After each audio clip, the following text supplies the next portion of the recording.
यह कहानी है शब की। एक 17 साल का लड़का जो अपनी 11वीं क्लास के लिए एक नए बोर्डिंग स्कूल में एडमिशन लेता है।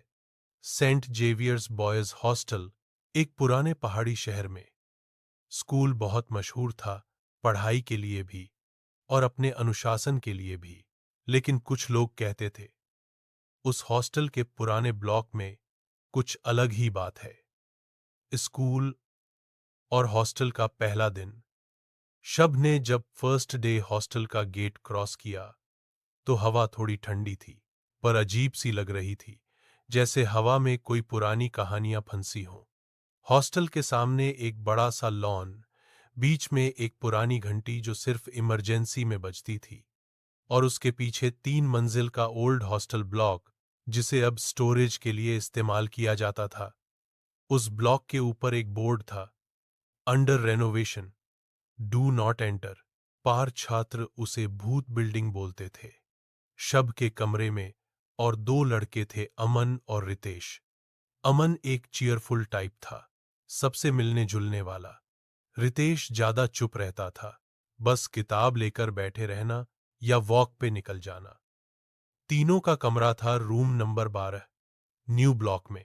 शब उत्साहित था, नए दोस्त, नए टीचर्स और नए वातावरण में रहने का मजा। लेकिन उसने पहले दिन ही एक अजीब बात नोटिस की। पहला सिग्नल, रात के 10 बजे हॉस्टल की लाइट्स बंद हो जाती थीं। सब लोग अपने कमरों में चले जाते थे। उस रात शब ने सुना एक धीमी सी घंटी की आवाज। उसने अमन से पूछा, भाई ये बेल बज रही है क्या? लाइट्स ऑफ के बाद कौन बजाता है? अमन बोला, कैसी बेल? मुझे तो कुछ नहीं सुनाई दे रहा है। शब चुप हो गया, शायद उसको लगा उसका भ्रम है। पर जैसे ही वो सोने लगा, एक आवाज आई, शब। उसने आंखें खोलीं, पर कोई नहीं था। बस विंडो के पास से ठंडी हवा अंदर आ रही थी। नेक्स्ट मॉर्निंग उसने रितेश को बताया, कल रात मुझे किसी ने बुलाया यार, नाम से। रितेश ने सीधा जवाब दिया, कमरा नंबर 13 मत जाना, सब ठीक रहेगा। शब हैरान हो गया, क्या मतलब? मैंने तो कुछ बोला ही नहीं तेरह के बारे में। रितेश बस मुस्कुराया और रूम से चला गया। हॉस्टल की कहानियां। अगली शाम कॉमन रूम में सब लोग मूवी देख रहे थे। शब ने एक सीनियर से पूछा, भाई ये रूम 13 का सीन क्या है? सीनियर बोला, उस रूम में पहले एक लड़का रहता था, आदित्य, ब्रिलियंट स्टूडेंट, सबसे आगे। एक दिन उसने अपनी जान ले ली हॉस्टल के अंदर ही। तब से वो रूम बंद कर दिया गया। शब ने पूछा, क्यों? क्या हुआ था उसके साथ? वरिष्ठ ने बस इतना कहा, किसी को नहीं पता, पर हर साल कोई न कोई उस कमरे के पास जाता है और फिर कुछ दिन बाद हॉस्टल छोड़कर चला जाता है। शब हंस पड़ा, भूत वूत नहीं होता भाई। लेकिन उस रात उसने सपना देखा, एक लड़का हॉस्टल कॉरिडोर में खड़ा था। उसके हाथ में एक डायरी थी और उसकी आंखों में उदासी। डायरी पर लिखा था 13। अगली सुबह शब थोड़ा बेचैन था। उसके दिमाग में सिर्फ एक बात घूम रही थी, कमरा 13। चाहे जितना अनदेखा करे, उसकी जिज्ञासा बढ़ती जा रही थी। एक अजीब खिंचाव। रविवार को कक्षाएं बंद थीं। हॉस्टल के सब लड़के क्रिकेट खेल रहे थे ग्राउंड में। पर शब चुपचाप निकल गया, ओल्ड ब्लॉक की तरफ, वही जहां रूम नंबर 13 था। वह जगह काफी पुरानी थी, पेंट उतर चुका था, दीवारों में नमी थी और हवा में एक अजीब स्मेल थी। हर कदम के साथ लग रहा था जैसे कोई उसके पीछे चल रहा हो, लेकिन पीछे देखता तो सिर्फ खामोशी। गलियारे के अंत में एक पुराना लकड़ी का दरवाजा था, 13 लिखा हुआ, ताला लगा हुआ था, पर थोड़ा ढीला। शब ने हाथ लगाया और ताला खुद से खुल गया। दरवाजा धीरे से किर्र की आवाज के साथ खुला। अंदर अंधेरा था, बस एक छोटी सी खिड़की से रोशनी आ रही थी। कमरा बिल्कुल खाली था, बस कोने में एक टेबल और एक पुरानी डायरी पड़ी थी। उसने डायरी उठाई, पहले पन्ने पर लिखा था, मैं Aditya, saint Xavier's boys hostel, कमरा 13। शब का दिल तेज धड़कने लगा। उसने डायरी पढ़ी। यहां सब सामान्य लगता है, पर कुछ गलत है। रात में आवाज आती है, कोई मुझे बुलाता है। मुझे लगता है हॉस्टल के नीचे कुछ छुपा है, कुछ जो किसी को पता नहीं। उसके बाद कुछ पन्ने फाड़े गए थे। आखिरी लिखे पन्ने में लिखा था, अगर कोई यह डायरी पढ़ रहा है तो कृपया मुझे बचा लेना। मैं अब अकेला नहीं हूं इस कमरे में। हर्षभ ने डायरी बंद की और सीधा बाहर भाग गया। उसके पैर थोड़ा हिल रहे थे। डर भी था, पर जिज्ञासा और ज्यादा बढ़ गई थी। हॉस्टल में आवाज रात को शब डायरी को अपने बिस्तर के नीचे रखकर सो गया। लेकिन कुछ घंटों बाद उसकी नींद खुली डायरी खुली पड़ी थी और उसके पन्ने खुद हिल रहे थे। आवाज आई, मुझे ढूंढ। शब ने टॉर्च जलाई पर आवाज बंद हो गई। उसने अमन को जगाया। भाई, डायरी खुद खुल गई थी। अमन ने हंसी में कहा, तू ओवरथिंक कर रहा है। ये पुरानी छोटी आवाजों का डर है। पर सुबह जब शब उठता है, डायरी के अंदर एक नया पेज लिखा होता है, और लिखा होता है, बस एक दिन और, फिर सच सामने आ जाएगा। शब ने डायरी बंद की, लेकिन अब उसके अंदर कुछ और लिखा गया था। एक पता, basement, under the old block basement की तलाश। दूसरे दिन शाम में शब चुपके से ओल्ड ब्लॉक के नीचे गया। वहां एक पुरानी लोहे की गेट थी, जिस पर धूल और जाले लगे हुए थे। उस गेट के पास लिखा था, रिस्ट्रिक्टेड एरिया। वह झुककर अंदर घुसा। बेसमेंट में सिर्फ एक ट्यूब लाइट जल रही थी, वह भी ब्लिंक कर रही थी। दीवारों पर पुरानी तस्वीरें लगी थीं, पुराने छात्रों की ग्रुप तस्वीरें। एक फोटो पर शब रुक गया। उस फोटो में आदित्य था, वही लड़का जिसको उसने सपने में देखा था। पर फोटो के नीचे तारीख लिखी थी 1998, यानी ये सब 25 साल पुराना था। उसी के नीचे लिखा था, बैच टॉपर रहस्यमय तरीके से मरा। शब ने अपनी टॉर्च नीचे की तरफ घुमाई और देखा एक लॉकर खुला पड़ा था। लॉकर के अंदर एक नेम टैग और खून से सना हुआ नोट था।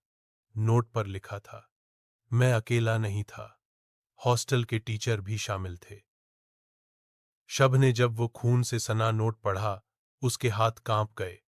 मैं अकेला नहीं था, हॉस्टल के टीचर भी शामिल थे।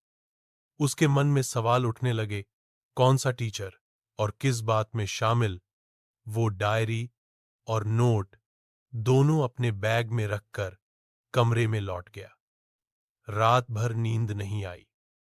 डायरी उसके बिस्तर के पास थी और कभी कभी पन्ने खुद हिल जाते, जैसे कोई लिखना चाहता हो पर कर नहीं पा रहा। सुबह का राज। अगली सुबह असेंबली के बाद शब ने प्रिंसिपल ऑफिस के बाहर एक पुरानी नोटिस बोर्ड देखा। उसमें 1998 का एक न्यूज़पेपर कटिंग चिपका हुआ था। शब ने प्रिंसिपल ऑफिस के बाहर एक पुरानी नोटिस बोर्ड देखा। अधिकारियों का कहना है कि आत्महत्या है। खबर के नीचे लिखा था, जांच अधिकारी श्री सुरेश टंडन। और श्री टंडन का नाम आज भी स्टाफ सूची में था, एक छात्रावास वार्डन के रूप में। शब के जहन में एक ही बात घूम रही थी, वही टीचर शामिल था। उसने डिसाइड किया, आज रात वो सब कुछ पता करेगा। रात का इन्वेस्टिगेशन। रात के 11 बजे सब स्टूडेंट्स सो गए। अशब ने अमन को बोला, भाई मुझे कुछ देखने जाना है, अगर मैं 1 बजे तक नहीं आया तो प्लीज मुझे ढूंढना। अमन हौस पड़ा, तू डिटेक्टिव बन गया है क्या? शब सिर्फ इतना बोला, बस मेरा विश्वास रखना। वो डायरी और टॉर्च लेकर फिर से ओल्ड ब्लॉक में गया। बेसमेंट का दरवाजा फिर से खुला हुआ था, जैसे कोई अंदर गया हो। अंदर अंधेरा और ज्यादा बढ़ गई थी।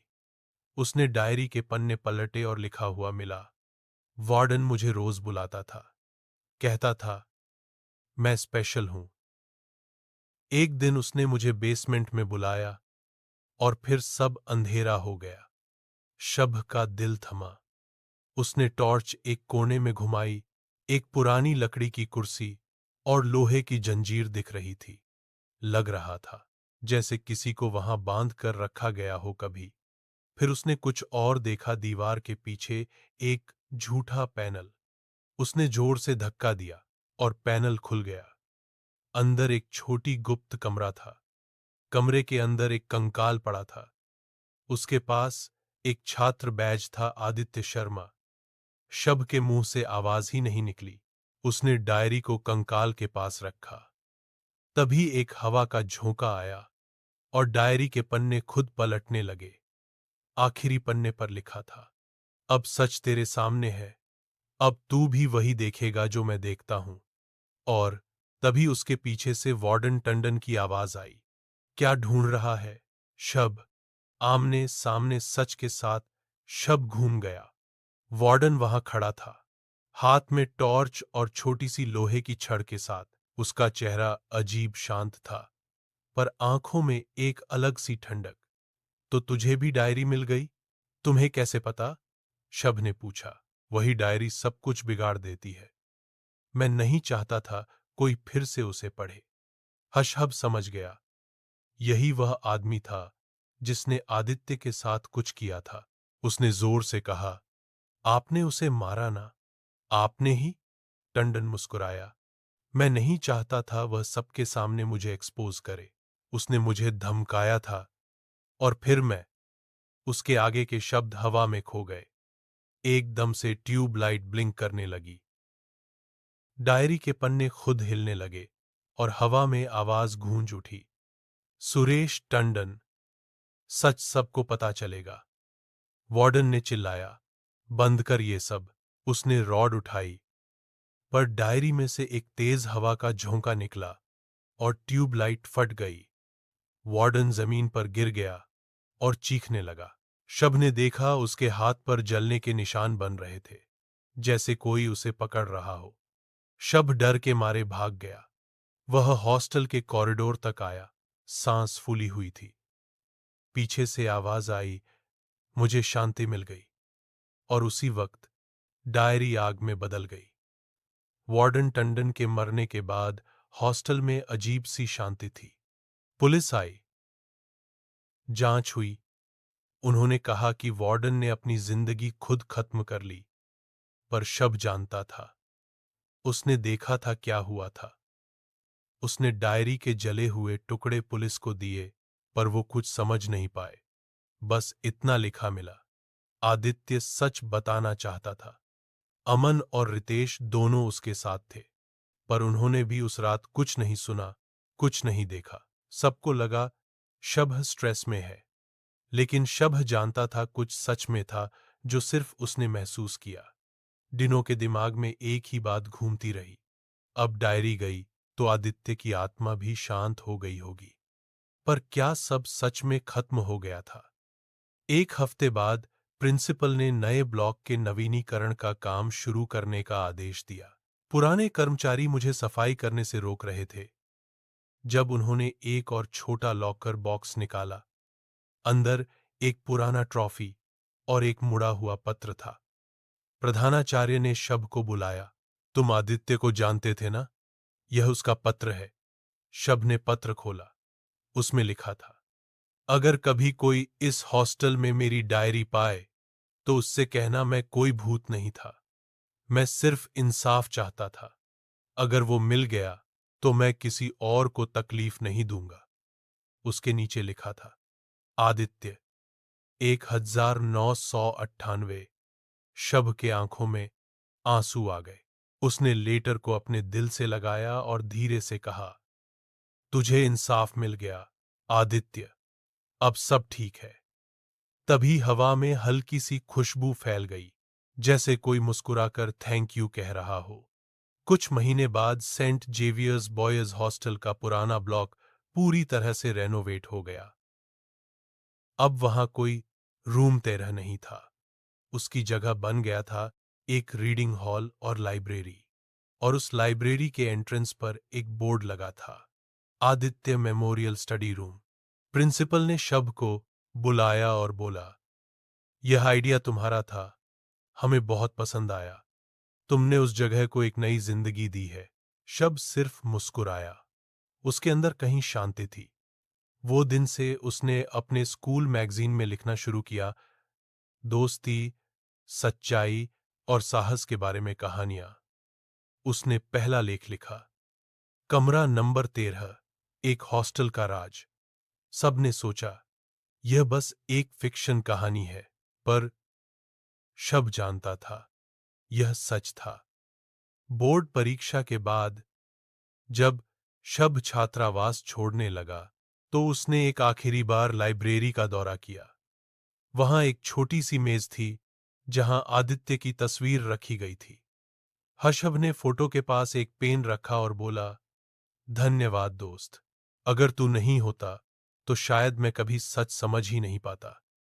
उसी वक्त लाइब्रेरी के विंडो से थोड़ी सी हवा आई, फोटो फ्रेम हिल गया और आदित्य की मुस्कान थोड़ी और ज्यादा चमक उठी। अमन ने मजाक में कहा, लगता है आदित्य भी खुश है भाई। शब ने मुस्कुराकर कहा, हाँ, अब सब ठीक है। अब कोई कमरा नंबर 13 नहीं, सिर्फ एक कहानी है जिसमें डर के साथ दोस्ती और इंसाफ दोनों जीत गए।